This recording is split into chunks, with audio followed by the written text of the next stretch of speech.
Saudara, hingga kini Firly Bahuri, tersangka kasus pemerasan eksmentan, belum juga ditahan. Di satu sisi, Dewas KPK juga telah menjatuhkan sanksi etik terhadap Firly. Bagaimana analisis terhadap sanksi etik dan jerat pidana dalam kasus ini? Kita akan bahas bersama Kepala Divisi Hukum Mabes Polri tahun 2008 hingga 2010, Pak Arianto Sutadi. Pak Arianto, selamat malam. Selamat malam, Mbak. Selamat malam, Mbak. Bergabung juga Ketua IM 57 Plus Institut Muhammad Praswat Nugraha. Mas Praswat, selamat malam. Selamat malam, Mbak. Selamat malam, Pak Arianto. Siap. Saya ke Pak Arianto dulu ya. Pak Arianto, penahanan memang kewenangan penuh dari penyidik, tapi pengalaman Anda, kenapa Firly Bahuri sampai sekarang belum juga ditahan, Pak Arianto? Ya, kalau saya melihat ini proses hukum, Polda Metro mencoba menerapkan profesionalisme yang paling tinggi ya, karena yang ditangani adalah seorang tokoh Polri. Nah, sedangkan di dalam ketentuan yang berlaku di dalam penyidikan itu, yang namanya penahanan itu hanya apabila ada kekhawatiran dari penyidik, apakah tersangka itu dikhawatirkan akan melarikan diri, atau mengulangi, atau menghilangkan, atau merusak barang bukti. Nah, 3 kekhawatiran itu kalau tidak ada, ya dia tidak harus menahan. Gitu. Karena bunyinya di situ hanya penahanan itu dapat dipisahkan, tidak wajib. Gitu. Beda ya dengan kalau ketentuan itu wajib, itu dilanggar berarti ada sanksinya. Kalau dapat itu pertimbangannya ada pure pada penyidik mengenai kekhawatiran ini sendiri. Ini aturan ini memang dibikin sesuai dengan perlindungan HAM ya, gitu. Jadi hanya sekarang karena kebetulan yang tersangkanya Pak Firly, kemudian orang kan membanding-bandingkan dengan orang biasa. Apalagi tadi Pak Yudi atau tadi. Kalau di KPK ini beda standarnya. Di sana kalau udah jadi tersangka, itu udah otomatis pasti ditahan tuh. Itu biasa yang dipakai di KPK. Tapi kalau untuk di polisi tidak. Saya sebagai penyidik lama itu ya, mau di tingkat Polres sampai di Polda sampai di Mabes, itu yang namanya penahanan itu melihat apa kita lah, feeling kita itu. Apakah kita khawatir apa tidak gitu. Pak Arianto, apakah ancaman hukuman di atas 5 tahun itu juga bisa jadi pertimbangan penyidik untuk menahan atau enggak? Ya, ancaman 5 tahun itu adalah persyaratan orang itu bisa ditahan apa tidak. Jadi walaupun kita itu misalkan kita khawatir mau lari ya, tapi kalau ancaman hukumannya di bawah 5 tahun, kita nggak bisa nahan. Kita hanya bisa menahan apabila ancaman hukumannya 5 tahun atau lebih. Atau pasal-pasal tertentu, misalnya pasal penipuan, pasal mengenai germo, mengenai apa penganiayaan dan sebagainya itu meskipun ancaman hukumannya kurang 5 tahun, penyidik dapat menahan. Gitu. Saya ke Mas Praswat. Mas Praswat, bagaimana melihat perjalanan kasus yang menyeret Firly ini? Apakah kemudian Anda melihat masih wajar untuk tidak ditahan sampai sekarang? Mestinya sih karena minggu lalu sudah dilakukan pelimpahan tahap 1 ya, Mbak ya. Jadi P19 sudah dimulai minggu lalu hari Jumat.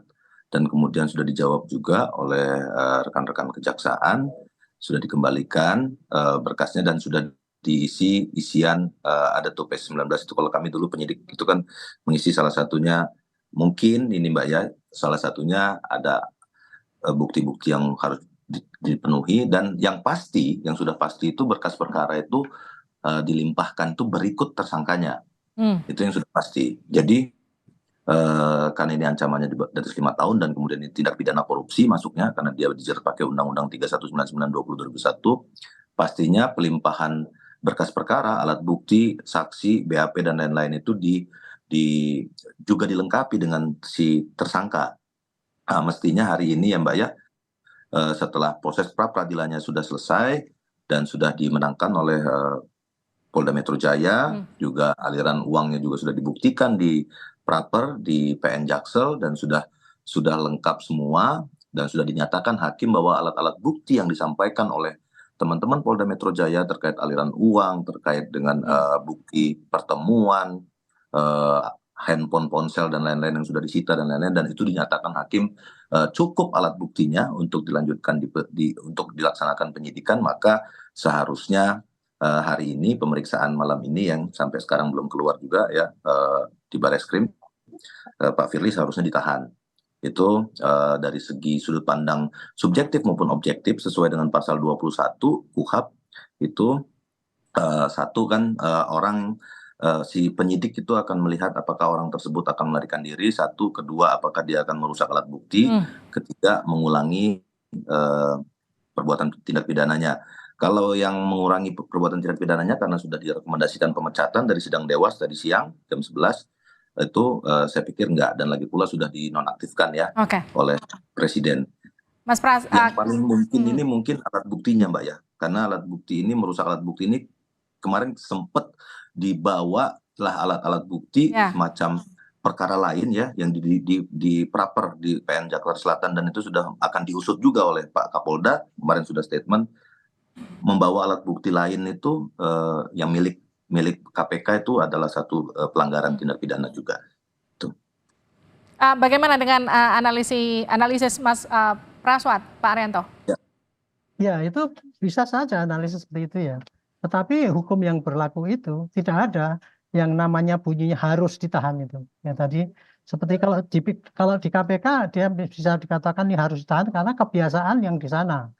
Karena kan sana kan KPK dulu kan ingin menimbulkan efek jerak pada pelaku dan sebagainya. Kalau di polisi ini ya, yang namanya tindakan penyidikan profesional itu ya harus sesuai dengan ketentuan yang berlaku. Ketentuan yang berlaku itu hanya bunyinya hanya dalam hal penyidik itu khawatir itu lari atau mengulangi atau menghilangkan barang bukti, barulah dia menahan. Nah, dia tidak melakukan penahanan. Yang penting nanti gini aja, ketika berkas itu setelah oleh jaksa dinyatakan lengkap, nah barulah polisi itu harus menjamin tersangka, barang bukti, dan berkas itu diserahkan ke kejaksaan. Itu ukurannya nanti di situ itu. Gitu. Pak Arianto, tapi kalau kita melihat dari background Kapolda Metro yang kemudian pernah di KPK, satu angkatan dengan Firly di Akpol tahun 90, ini apakah jadi beban sebetulnya menurut Anda terkait dengan ada potensi bias, kenapa kemudian Firly korelasinya tidak ditahan, ada nggak hubungannya ke sana? Enggak, saya kira. Kan itu kalau seandainya ada korelasi, pasti Pak Firly tidak diproses sama Pak Kartono. Kan gitu. Ternyata kan sekarang sudah diproses secara profesional. Penyidiknya itu si Simanjuntak juga mengatakan betul-betul profesional, bisa diuji nanti secara transparan dan sebagainya. Ini sekarang ini tinggal membuktikan lah, kan udah mulai kelihatan ini. Dulu kan Pak Firly itu dituduh melakukan pelanggaran begini-begini kok dibiarkan kan gitu kan. Nah sekarang di Dewas sudah menjatuhkan. Nah ini sekarang tinggal Polda Metro nih. Serius apa enggak? Seriusnya adalah nanti menyerahkan berkas itu ke kejaksaan dan menyerahkan tersangka itu dan barang buktinya ke kejaksaan. Itu ukurannya itu. Jadi bukan ditahan apa tidak ditahan ukuran. Mas Praswat, bisa nggak kemudian kasus ini Anda lihat akan diusut secara terang benderang, secara transparan, sehingga kemudian masyarakat bisa yakin bahwa pengusutan kasus ini bisa clear begitu?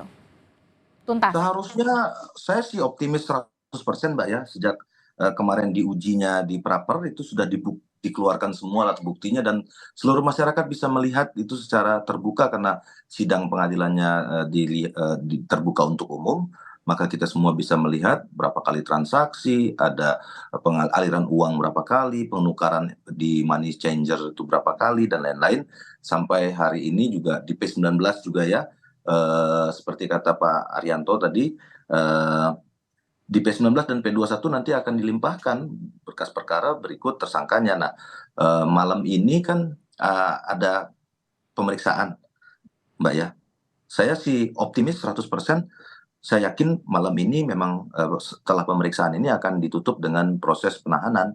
Sebagaimana catatan-catatan di P19 harusnya ya. Kalau sudah P19 itu mestinya permintaan jaksa itu harus lengkap berkas perkara dan si tersangkanya, karena nanti jika dilimpahkan tanpa tersangka itu nanti akan kembali lagi catatannya P19 tidak lengkap berkas perkaranya. Itu Mbak. Kalau Anda yakin bahwa akan ada penahanan, tapi kalau kita lihat statement dari kuasa hukum Firly yang optimis sekali bahwa tidak akan ada penahanan, menurut Anda apa unsur yang membuat beliau optimis? Ya, tadi saudara PH tadi kan sempat mengatakan bahwa kooperatif, tapi juga kita harus ingat bahwa sprint membawa saja sudah disiapkan oleh Pak Kapolda Metro Jaya ya pada kesempatan yang lalu, dan itu sudah disampaikan sama dia. Jadi, jika sampai satu kali lagi mangkir, artinya hari ini di hari Rabu ini mangkir, itu akan dilakukan penangkapan melalui sprint membawa, karena di dalam penyidikan ini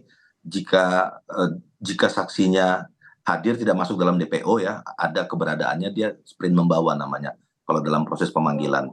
Bukan kalau misalnya dia melakukan buronan dan melarikan diri, jadinya sprint penangkapan. Nah, sprint membawa ini adalah pro justisia, sifatnya memaksa, dan Pak Kapolda sudah menyatakan minggu lalu, Bang Karyoto sudah sampaikan bahwa jika tidak datang di hari ini, di hari Rabu ini, maka sudah disiapkan sprint membawa.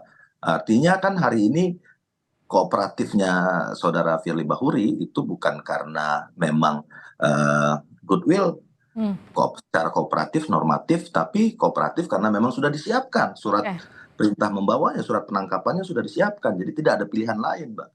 Memang hari ini harus datang, dan menurut saya jika memang ini sesuai dengan prinsip asas penyelesaian hukum ya, cepat, murah, biaya murah, dan sederhana, itu harusnya segera mungkin dilakukan penahanan, lalu pelimpahan P21, maka dalam 14 hari ke depan kita bisa memulai proses persidangan.